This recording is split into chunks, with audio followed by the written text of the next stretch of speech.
que então que aconteceu?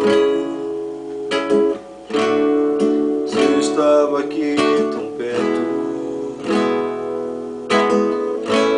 não via, nem havia mais tempo para nós chegarmos ao futuro.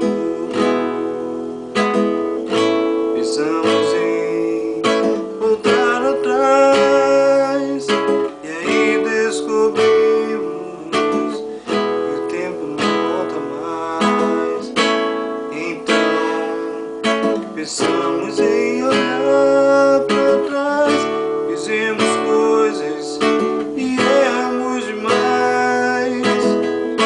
E então pensei em olhar para dentro de mim, e o